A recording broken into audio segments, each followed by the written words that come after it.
بسم اللہ الرحمن الرحیم۔ السلام علیکم دوستو۔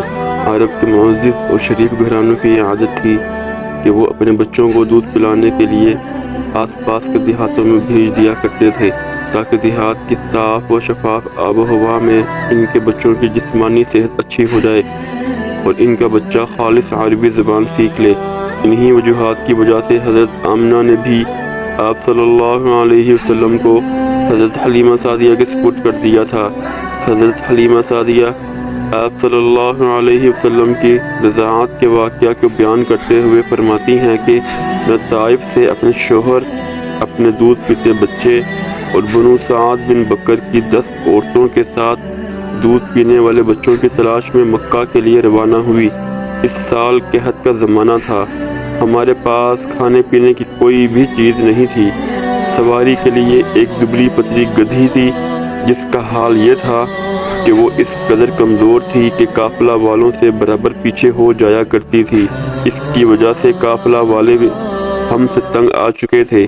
نیز ہمارے پاس ایک بوڑھی اونٹنی تھی جس سے دودھ کا ایک قطرہ نہیں نکلتا تھا۔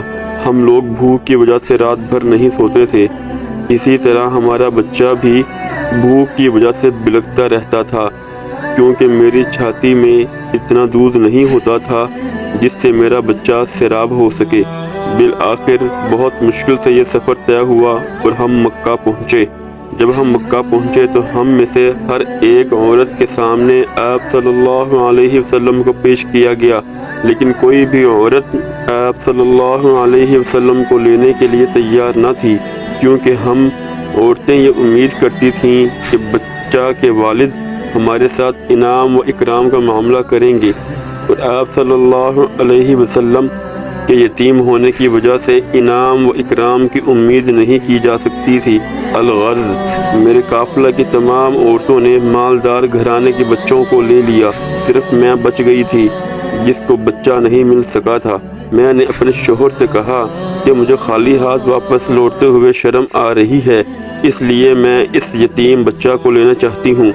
میرے شوہر نے کہا کہ ٹھیک ہے، تم اسی یتیم بچہ کو لے لو، ہو سکتا ہے کہ اللہ تعالیٰ اس بچہ کی بدولت ہمیں خیر و برکت سے نواز دے۔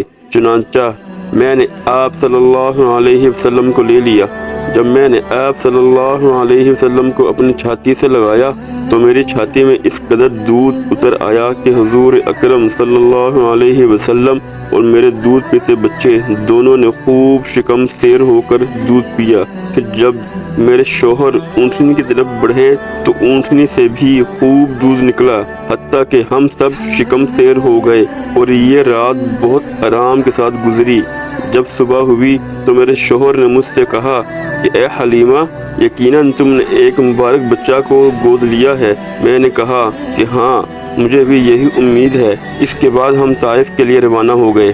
جب ہم واپس ہونے لگے تو میری گدھی اس قدر تیز رفتار سے چلنے لگی کہ تمام قافلہ والوں کو پیچھے چھوڑ دیتی تھی، حتیٰ کہ قافلہ کی عورتیں مجھ سے کہنے لگیں کہ اے ابو ذئب کی بیٹی، ذرا آہستہ آہستہ چل، کیا یہ وہی گدھی نہیں ہے جس پر سوار ہو کر تم ہمارے ساتھ آئی تھی؟ میں نے کہا ہاں، یہ وہی گدھی ہے۔ تو ان عورتوں نے کہا کہ آج تو اس کی عجیب شان ہے۔ بالآخر ہم اپنے گھر پہنچے۔ اللہ کی قسم، اس وقت سب سے زیادہ قحط زدہ ہمارا علاقہ تھا، جس کا اندازہ اس سے لگایا جا سکتا ہے کہ قبیلہ والوں کی بکریاں چراگاہ جاتی تھیں، لیکن ان میں سے کسی بھی شخص کی بکری کے تھن سے دودھ نہیں نکلتا تھا۔ اس کے برعکس آپ صلی اللہ علیہ وسلم کے طفیل میری بکری سے خوب دودھ نکلتا تھا۔ میرے قبیلہ والے اپنے چرواہوں سے کہا کرتے تھے کہ تم بھی اسی جگہ بکریاں چرایا کرو جہاں حلیمہ کی بکریاں چرتی ہیں، لیکن اس کے باوجود ان کی بکریوں سے دودھ نہیں نکلتا تھا۔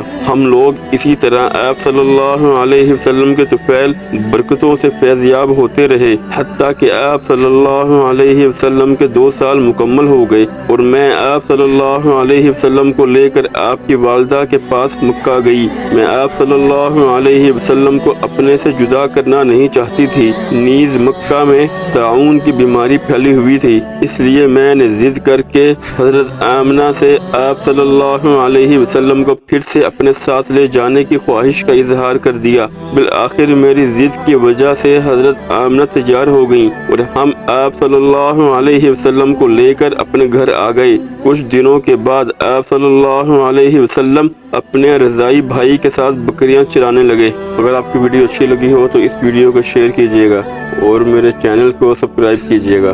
جزاک اللہ۔